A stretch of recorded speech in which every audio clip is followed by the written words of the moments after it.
Imaginen una familia maldita, ¿no? Pero no maldita como metáfora, ¿eh? Maldita literalmente, maldita por los dioses y desde hacía ya generaciones. El bisabuelo sirvió a su propio hijo como banquete, como comida a los dioses para probar si eran omniscientes. Los dioses lo castigaron, pero la mancha no se borró. Pasó al hijo, pasó al nieto, pasó al bisnieto, y así cada generación repite el patrón: traición, asesinato, venganza, más asesinatos. Bueno, esa familia es la casa de Atreo. Y la generación que nos toca leer es la generación de Agamenón, sí, el mismo Agamenón que comandó la flota griega contra Troya, el hombre que, para que los vientos le permitieran zarpar, sacrificó a su propia hija Ifigenia en el altar de Artemis. Partió a la guerra con las manos manchadas con la sangre de su hija. 10 años después, vuelve victorioso, entra a su palacio y su esposa, Clitemnestra, lo mata con un hacha en la bañera. ¿Justicia o crimen? Bueno, Clitemnestra dice, es justicia. Maté al hombre que mató a mi hija. ¿Quién puede decir que no tenía derecho? Pero entonces su hijo, Orestes, vuelve del exilio y mata a su madre. Porque su padre fue asesinado y alguien tiene que vengar al padre, ¿no? ¿Justicia o crimen? Y así podría seguir indefinidamente. Cada asesinato genera una deuda de sangre que exige otro asesinato, que genera otra deuda, que exige otro asesinato, ¿no? Y la cadena no se rompe nunca. Cada acto de justicia es al mismo tiempo un crimen nuevo. Y cada vengador es al mismo tiempo un asesino. Bueno, ¿cómo se sale de esto? Esa es la pregunta que Esquilo se plantea en la Orestíada, en esta trilogía, ¿no? Y la respuesta que propone es una de las ideas más importantes de la historia de Occidente. Entonces, antes de entrar en la solución de Esquilo, quiero que sintamos el peso de este problema. Porque el problema no es solamente narrativo, ¿eh? No es solo qué va a pasar con Orestes. Es un problema filosófico y es un problema político de la ciudad. Es la pregunta de cómo una sociedad pasa de la venganza privada a la justicia pública, de la sangre al derecho. En el mundo que la Orestiada retrata, que es el mundo arcaico griego anterior a las instituciones democráticas de Atenas, la justicia funcionaba así. Si alguien de tu familia es asesinado, tú tienes la obligación de vengar esa muerte.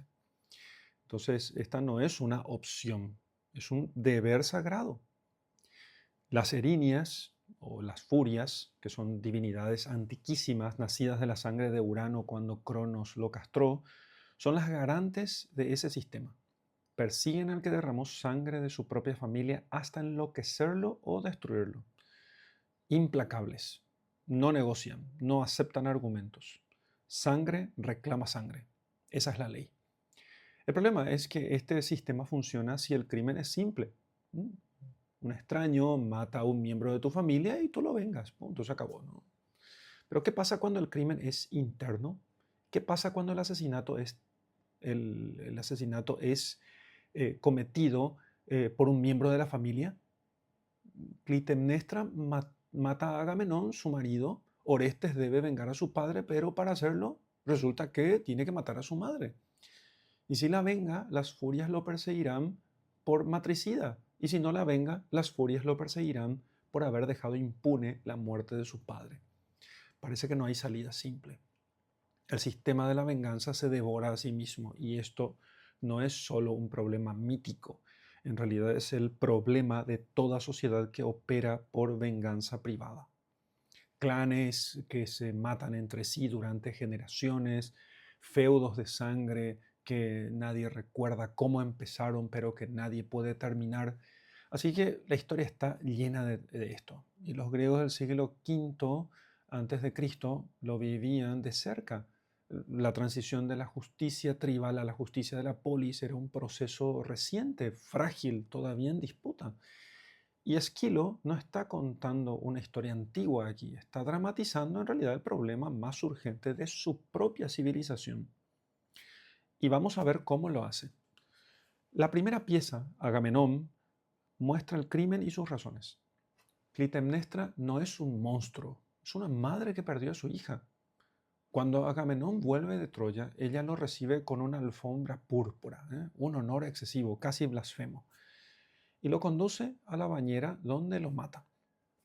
El coro, compuesto por ancianos de Argos, presiente lo que va a pasar, pero no puede impedirlo. Y cuando el crimen se consuma, Clitemnestra se presenta ante ellos con orgullo. Yo hice esto y tenía razones. Lo extraordinario de la primera pieza es que Esquilo nos obliga a entender a Clitemnestra. No la justifica, el crimen es horrendo, pero nos hace ver por qué actuó. Agamenón sacrificó a su hija. Agamenón vuelve de Troya con una concubina, Casandra, a la que instala en su propia casa. Y Clitemnestra no es solo vengadora, es madre agraviada, es esposa humillada, es mujer que durante 10 años gobernó sola un reino que su marido había abandonado. Y si uno se pone en su lugar, el acto tiene lógica, terrible lógica, pero tiene lógica. La segunda pieza, las coéforas, repite el patrón, pero con signo invertido. Orestes vuelve del exilio por mandato de Apolo, el dios le ordena vengar a su padre, y mata a Clitemnestra. Y el momento decisivo es cuando Clitemnestra, a punto de morir, le descubre el pecho y le dice, este es el pecho que te amamantó, como diciéndole, soy tu madre. Y Orestes vacila, mira a su amigo Pílades y pregunta, ¿qué hago? ¿No? Y Pílades, que hasta ese momento no ha dicho una sola palabra en toda la trilogía, responde, obedece a Apolo. Y Orestes mata a su madre. Inmediatamente después aparecen las furias, las erinias, solo Orestes puede verlas, el coro no las ve, y Orestes huye enloquecido. Y aquí es donde Esquilo hace algo genial. La tercera pieza, las Euménides. Cambia completamente el registro. Ya no estamos en el palacio de Argos, sino en el templo de Apolo en Delfos y luego en Atenas. Las furias ya no son invisibles, están ahí en escena como personajes. El coro, de hecho, el coro de la tercera pieza son las propias furias. Y lo que se monta es un juicio real, con acusación, defensa y con tribunal. Las furias acusan, Orestes derramó la sangre de su madre. El crimen es claro, la ley es clara, debe pagar. Apolo defiende diciendo, Orestes obedeció mi mandato. Vengar al padre es un deber sagrado. Además, y aquí Apolo usa un argumento que a un oído moderno suena escandaloso, la madre no es realmente pariente de sangre del hijo, es solo la que lo alberga, dice Apolo. Bueno, el verdadero parentesco viene del padre. Bueno, no les pido que estén de acuerdo con el argumento de Apolo, les pido que noten lo que está pasando. Dos principios de justicia, ambos sagrados, ambos con alguna razón, están chocando estos dos principios en un tribunal. Y ninguno puede vencer al otro por la fuerza del argumento. El jurado, compuesto por ciudadanos atenienses, vota y el resultado es un empate. Entonces, Atenea da el voto decisivo. ¿Y qué hace? Absuelve a Orestes. Pero, y esto es lo más importante, no expulsa a las furias, no las destruye, las convence de que se queden en Atenas transformadas. Ya no serán erinias, divinidades de la venganza, serán ahora las Euménides, las benévolas, las protectoras de la ciudad.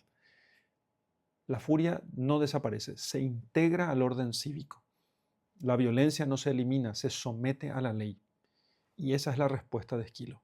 No dice que la venganza estuviera equivocada, dice que había llegado el momento de encontrar algo mejor. No niega que las furias tengan derecho, les da un lugar nuevo en realidad. La justicia de la polis así no va a reemplazar a la justicia de la sangre por ser más verdadera, la reemplaza por ser más fiable. Es la diferencia entre una sociedad que se destruye y una sociedad que puede sobrevivir. Entonces, ¿qué hay que mirar en estas tres obras que vamos a leer? Lo primero que quiero que miren es el coro. En cada pieza el coro es distinto. Ancianos de Argos en Agamenón, esclavas troyanas en las Coéforas y las propias furias en las Euménides. No se salten los coros. Son difíciles de leer, tienen un lenguaje denso y a veces un poco oscuro, pero son donde Esquilo pone sus intuiciones más profundas. El gran coro de Agamenón sobre el sacrificio de Ifigenia, cuando dice dejó caer al suelo sus vestiduras azafranadas, es uno de los momentos más terribles de la literatura. Y si pasan por encima de los coros, pierden la mitad de la obra. La segunda cosa que quiero que miren son las imágenes de la red y la trampa. Esquilo usa obsesivamente la imagen de la red. Clitemnestra atrapa a Agamenón en una red de tela. Orestes muestra esa misma red como prueba del crimen de su madre. Y las furias persiguen a Orestes como cazadoras que acorralan a su presa. Así que la red es la imagen visual de la trampa en que están todos atrapados. Cada uno es a la vez cazador y presa al mismo tiempo, justiciero y criminal, ¿no? Estén atentos a esta imagen cada vez que aparece. La tercera cosa que quiero que miren es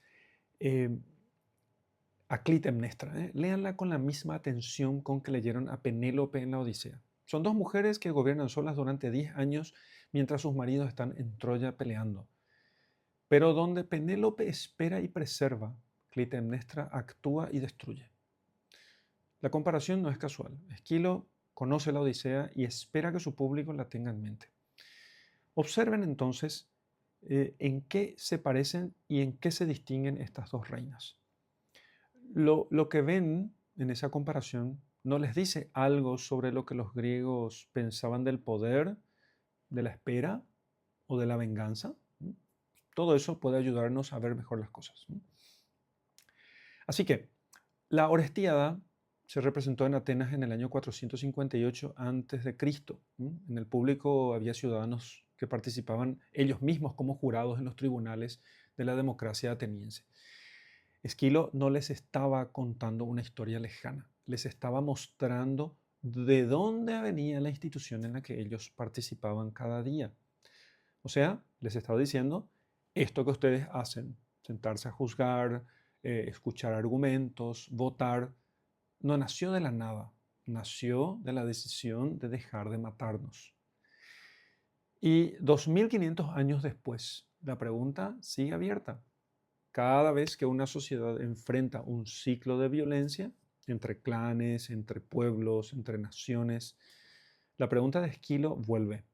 ¿Cómo se rompe la cadena de sangre? ¿La justicia puede absorber la furia sin ser destruida por ella? Así que lean la Orestiada en estas semanas, lean Agamenón despacio, dejando que la atmósfera de presagio los envuelva. Lean las Coéforas y las Euménides, la segunda pieza en las Euménides, las Coéforas plantea el problema y las Euménides resuelve, y la resolución solo tiene fuerza si el problema se ha sentido. Y cuando las furias acepten quedarse en Atenas y el coro final cante una procesión de antorchas, recuerden lo que costó llegar ahí. Un padre que sacrificó a su hija, una madre que mató a su marido, un hijo que mató a su madre. De toda esa sangre nació la justicia. Esquilo no nos deja olvidar el precio.